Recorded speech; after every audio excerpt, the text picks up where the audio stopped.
Hey, thanks for stopping in, and we want to cook with you. Welcome! It's time to cooking on. Today we're going to be making garlic bread. We jokingly call it garlic bread because it's technically garlic bread, but we make it with garlic. So, as Son pointed out, I have a couple different garlic bread recipes that I work with. This is the one I make with our jarred garlic, hence the Jarlic. So, this is what you need right here. You need your butter, you need the bread of choice, you need your garlic, you need your seasonings. And so we're going to go ahead and make a garlic butter or Jarlic butter. We're going to warm up the bread because I like to use a crustier bread because I like a crunchy garlic bread, no matter which version I'm making. So I'm putting this in the air fryer, but I'm putting it as low as possible just to warm the bread up. This will also help pull in the butter, which brings the flavor to the next level. So next, what you want to do is go ahead and get your butter out. You're going to put it in your favorite dish, and then you're going to season it up.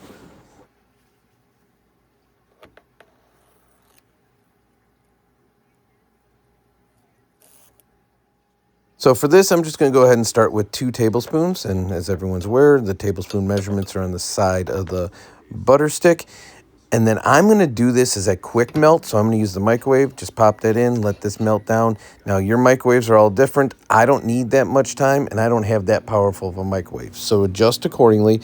But you just want to get this so it's spreadable, not bubbling. If there's a little bit that's still left unmelted, that is perfectly fine because it'll spread perfectly now. Plus, we're going to work in the seasonings and that garlic, and so that's going to help melt this down more as more friction and heat happen. So if you need a few extra seconds, go ahead and do that. Pop it in, and then you got this consistency right here. This is exactly what I'm looking for. Just a little bit of solids left, but we have mostly melted butter. Now, one of the things that I always use in all my garlic breads is I use onion. Now, if I was making a quick garlic bread just straight on the stovetop, I would use onion powder exclusively. But since we have melted butter, this using diced onions will rehydrate them, and it turns out awesome. Then I go ahead and I use a little garlic powder. This is granulated garlic, so it's a little thicker. The texture's there. I like pepper. I also like a dash of salt, and then we're going to get into it with the garlic. The garlic, you can adjust accordingly. So you know how much bread you have. You know your preference for how much garlic you want. I like to get a little of this oil in there too because it carries a ton of flavor. Now, here's another quick tip, too. I like to mix the fats. So butter has a lower smoke point. Olive oil has a higher smoke point, so that'll help you along. Plus, olive oil has a tremendous peppery flavor. So go ahead and add some of your favorite olive oil in there. Don't use the cheap stuff. This flavor is going to come through, so you want to use a really good quality olive oil when you're doing that. And then just get everything mixed on in.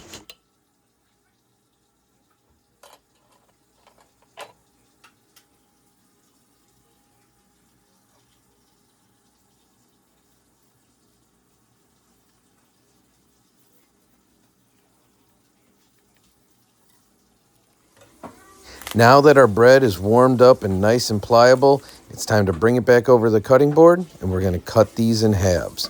So I'm cooking a pasta dinner alongside this. That's what we're having with it, but you could use this as a sandwich bread. You could use it straight up. You could just get a little marinara, dip it in, or even olive oil, and it'd be a tasty treat.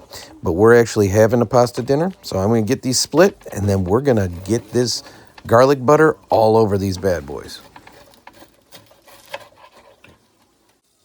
I use a silicone brush to spread this because I find that A, it cleans better in the end, but it also evenly distributes it. Plus, you can pick up the pieces of garlic. If you want to use a spoon, if you want to use whatever you'd like, go ahead and use it. This is not required. It's just my preference. You can see I can go in there and scoop a good bit of that garlic and seasoning out, and then I can spread the butter evenly. Now, I was preheating the griddle. We have this griddle insert in the middle of our stovetop. If you don't have this, feel free to use any pan that's got a good wide bottom. A cast iron skillet would be awesome here as well.